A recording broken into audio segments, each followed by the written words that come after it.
데살로니가 후서 2장 1절부터 5절까지 말씀입니다. 제가 봉독하겠습니다.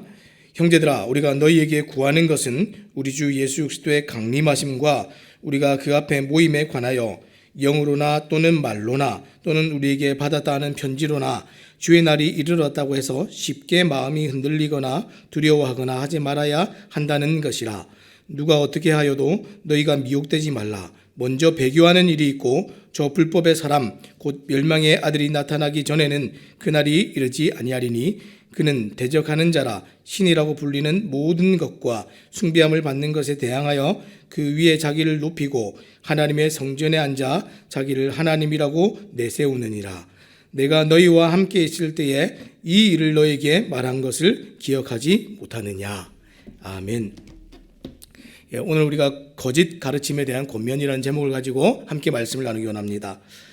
오늘 우리가 인터넷이 굉장히 발달하고 유튜브 같은 정보 전달 플랫폼이 등장하면서 말 그대로 정보의 홍수 시대에 살고 있습니다. 하루 동안에도 새롭게 생겨나는 이 정보를 우리가 다 보고 듣고 할 수 없을 만큼 무수한 정보가 쏟아지고 공유되고 있지만 어떤 정보가 참이고 어떤 정보가 거짓인지 구별하기는 더 어려운 시대가 되었습니다. 자, 이런 것을 볼 때 새롭고 많은 정보보다 더 중요한 것은 바른 정보를 우리가 아는 것이라고 할 수 있겠습니다.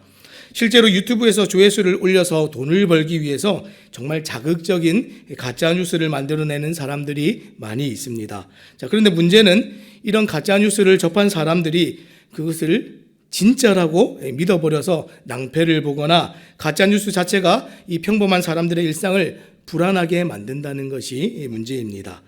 자, 이런 사회적인 현상이 이미 신앙생활 전반에도 지금 영향을 끼치고 있다는 것 알고 계십니까? 이 정보의 홍수가 이 설교의 홍수 시대를 함께 열어놓았습니다.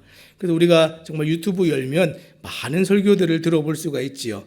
때로는 우리에게 정말 유익한 면도 있겠지만 이것이 우리에게 정말 해악적인 면도 있다 하는 것을 우리가 좀 기억하시기 바랍니다. 유튜브에서 때로는 감동이 되고 지식을 더하는 설교를 많이 듣지만 그런데 그 내용이 성경의 진리를 말하는 것인지 아니면 거짓을 말하는 것인지 우리가 어떻게 합니까? 이것을 구별할 수 있다면 다행이지만 그렇지 않다면 이 다양하고 많은 설교가 오히려 우리를 혼란스럽게 하고 불안하게 만듭니다. 자, 이처럼 새롭고 많은 설교를 듣는 것보다 더 중요한 것은 진리의 말씀을 분별하여서 굳게 붙드는 것입니다. 자, 오늘 데살로니가 교회의 예수 그리스도의 재림에 대한 이 가짜 뉴스, 그러니까 곧 거짓 가르침이 나타났습니다. 이 일에 관해서 바울이 어떻게 성도들을 권면하고 교회를 바로 세워갔는지 오늘 그 말씀을 함께 좀 살펴보기 원합니다. 자, 1절과 2절 말씀 제가 읽겠습니다.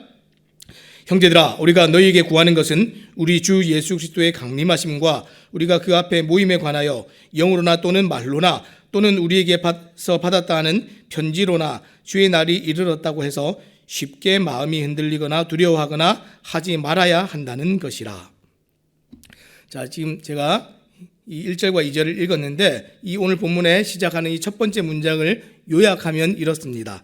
자, 우리가 너희에게 구하는 것, 요청하고 이 간청하는 것은 이것입니다.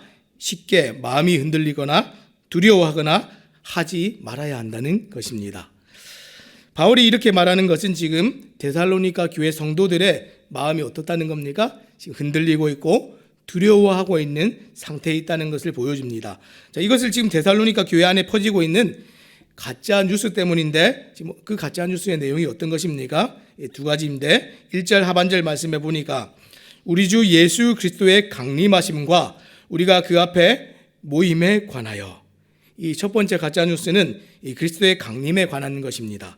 자, 그리스도의 강림에 관해서 어떤 사람들이 그리스도께서 이미 재림하셨다 하는 이 거짓된 말을 이 교회에게 돌게 했습니다. 자, 두 번째 가짜 뉴스는 우리가 그 앞에 모임에 관한 것 이렇게 얘기했는데 이 모임이 우리가 이렇게 함께 모이는 이 예배가 아니고요.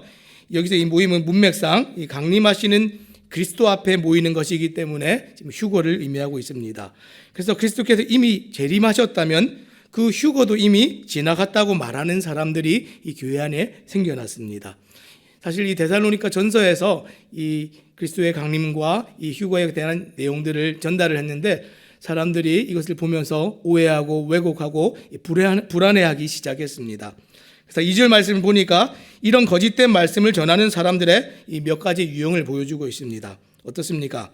계시를 받았다는 사람도 나타나고 바울 사도로부터 직접 편지를 받았다고 주장하는 그런 사람도 나타났습니다. 어찌됐든 이 사람들이 공통적으로 얘기하는 것이 어떤 것입니까? 자기 자신들이 확실하고 권위 있는 말씀의 근거를 가지고 있다, 이렇게 말을 했다는 겁니다. 오늘날 이 거짓 뉴스를 퍼뜨리고 하는 사람들 보십시오. 다 뭐라고 얘기합니까? 다 진짜라고 얘기하지 가짜라고 얘기하는 사람 아무도 없습니다. 얼마 전에 이 유튜브에서도 가짜 뉴스가 문제가 된 적이 있는데, 이 영상에다가 JTBC라는 문구를 쓰고 실제 그 영상의 사파에 JTBC 실제 아나운서 사진을 다 이렇게 사용을 해가지고 이 뉴스의 근거가 JTBC 방송국인 것처럼 그렇게 믿도록 만든 사건이 있었습니다. 자, 이렇게까지 사람들을 속이니까 분별이 없이 그 내용을 듣게 되면 어떻게 되겠습니까? 자꾸만 자신의 상황에 접목을 해가지고 거짓된 말씀을 대입을 해서 그 말이 진짜인 것처럼 느껴져서 마음이 흔들리고 불안해지는 겁니다. 두려워지는 겁니다. 지금 데살로니가 교회 성도들의 상황이 지금 어떻습니까? 어저께 우리가 본 것처럼 환난과 핍박과 이 박해가 일어나고 시작이 되었습니다. 고통스러운 현실과 실제로 일어난 이 극심한 박해를 보면서 이 첫 번째 보낸 바울의 편지에서 언급했던 주의 강림하시는 그날, 이것이 지금이 아닌가, 이것이 또는 지나가진 않았는가, 이런 마음들이, 불안한 마음들이 막 일어나기 시작했습니다. 그래서 지금 당장 이 주님께서 오시는 것으로 이 임박한 종말 앞에 정말 두려워 떨게 되는 사람들이 나타났습니다. 자, 그런 중에 누군가 이 거짓된 말씀을 퍼뜨리니까 완전히 마음이 무너지는 것이죠. 주님이 이미 강림하셔서 선택받은 사람들 다 휴거됐대. 우리는 지금 이 바울이 얘기했던 그 큰 환난 중에 있는 것이 아닌가, 막 여러 마음들이 막 들기 시작했습니다. 자, 그래서 이것이 오해를 불러일으켰죠. 또 어떤 사람들은 이제 주님의 공의의 심판이 곧 나타나서 휴거되지 못한 우리는 다 심판 아래 놓이게 되는 것이 아닌가, 이런 별의별 생각들이 다 들었습니다. 여러분, 이게 뭡니까? 마음이 흔들려 버린 겁니다. 자, 그래서 바울은 연약한 성도들을 향해서 흔들리지 않도록 주님의 강림은 분명한 징조가 있다, 이렇게 가르쳐 줍니다. 3절과 4절 말씀 제가 읽겠습니다. 누가 어떻게 하여도 너희가 미혹되지 말라. 먼저 배교하는 일이 있고 저 불법의 사람 곧 멸망의 아들이 나타나기 전에는 그날이 이르지 아니하리니 그는 대적하는 자라. 신이라고 불리는 모든 것과 숭배함을 받는 것에 대항하여 그 위에 자기를 높이고 하나님의 성전에 앉아 자기를 하나님이라고 내세우느니라. 성도들이 지금 흔들리지 않도록 하는 몇 가지 주의사항을 주고 있는데, 첫째는 무엇입니까? 누가 어떻게 말해도 흔들리지 말라는 겁니다. 두 번째는 어떤 것입니까? 하나님이 약속하신 일은 분명히 알아볼 수 있는 징조가 있다, 이렇게 얘기했습니다. 자, 그러면 징조가 어떤 것입니까? 자, 몇 가지 일들이 지금 시간적인 순서를 따라서 말씀하신 그대로 반드시 일어난다 하는 이것이 지금 핵심입니다. 그래서 3절에 보니까 먼저 배교가 있고, 그 다음에 이제 멸망의 아들이 나타나고, 그 다음에 이제 하나님의 공의의 날, 심판의 날이 임하게 된다. 이것이 순서적으로 일어나는 징조다. 이걸 보면 알 수 있다라고 이게 얘기하는 것이죠. 지금 여기서 이제 배교라는 말이 나오는데, 이게 배교가 일반적으로 일어나는 배교가 아니라 어떤 특정한 사건을 얘기합니다. 자, 이것이 징조로 여겨질 만큼 나타나는 그런 배교, 이것을 알 수 있는데, 그럼 이 배교라는 것을, 이 큰 배교라는 것을 어떻게 알아볼 수 있습니까? 그 열쇠가 지금 바울이 얘기한 불법한 사람, 멸망의 아들, 이렇게 나타나는 이 사람입니다. 자, 이 사람을 다니엘서에서는 장차 나타날 한 왕, 그리고 작은 뿔, 이렇게 표현을 했고요. 사도 요한은 이 계시록에서 이 짐승이라고 이렇게 표현을 했습니다. 또 우리는 그 사람을 뭐라고 이제 부르고 있습니까?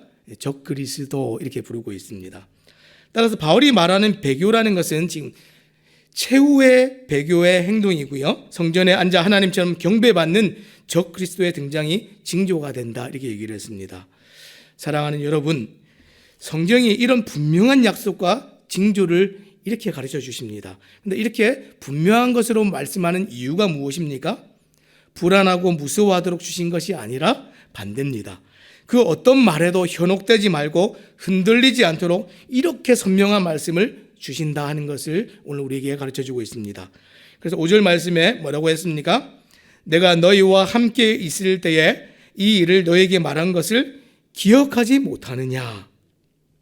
지금 다 말했다는 것이죠. 바울이 이미 다 가르쳤고 이미 다 말했습니다. 다만 문제가 뭐냐면 우리가 이것을 말씀을 가슴에 새겨서 기억을 하느냐 그렇지 못하느냐의 문제입니다. 자, 그래서 여기서 너희에게 말한 것이라고 이렇게 표현했는데 이 너희에게 말한 것이라는 것을 이제 이 문법적인 것을 보면 미완료 시제입니다. 아직 완성된 게 아니죠. 이게 지금 어떤 그 용법을 가지고 있냐면 문법적으로 계속해서 반복되는 행동을 나타낼 때 이 미완료 시제를 씁니다. 너희에게 말한 것, 한 번 얘기하고 끝난 것이 아니라 지속적으로 이 하나님의 말씀을 반복적으로 계속해서 가르치고 또 가르치고 또 가르쳤다는 겁니다. 그리고 지금도 또 이 서신을 쓰면서 가르치고 있지 않습니까? 바울은 데살로니가 교회 성도들을 지금 여러 차례 반복적으로 가르쳤습니다. 계속해서 적그리스도가 주의 날 이전에 먼저 나타난다고 여러 번 얘기했습니다. 그리고 적그리스도가 아직 나타나지 않았기 때문에 그들이 지금 주의 공의의 심판의 날을 맞은 것이 아님을 다시 한번 확인시켜주고 있습니다. 그리고 거짓된 가르침을 분별할 수 있도록 어떻게 합니까? 이 진리의 말씀이 보여주는 선명한 차이를 가르쳤는데 그 차이가 이런 겁니다. 하나님의 말씀은 이 시대와 환경과 조건에 따라서 시시각각 바뀌는 그런 말씀이 아니라는 겁니다. 처음 전했던 그 말씀이 오늘 또 똑같고 또 내일도 똑같고 계속해서 바뀌지 않는 그것이 진리의 말씀입니다. 다시 반복적으로 가르쳐질 뿐이지 이것이 바뀌거나 새로운 말씀이 아니라는 것이죠. 따라서 모든 시대를 넘어서 불변한 이 하나님의 말씀이 진리라는 것을 우리가 기억해야 됩니다. 그래서 이 바울이 디모데를 가르칠 때 디모데 후서에서 뭐라고 얘기했습니까?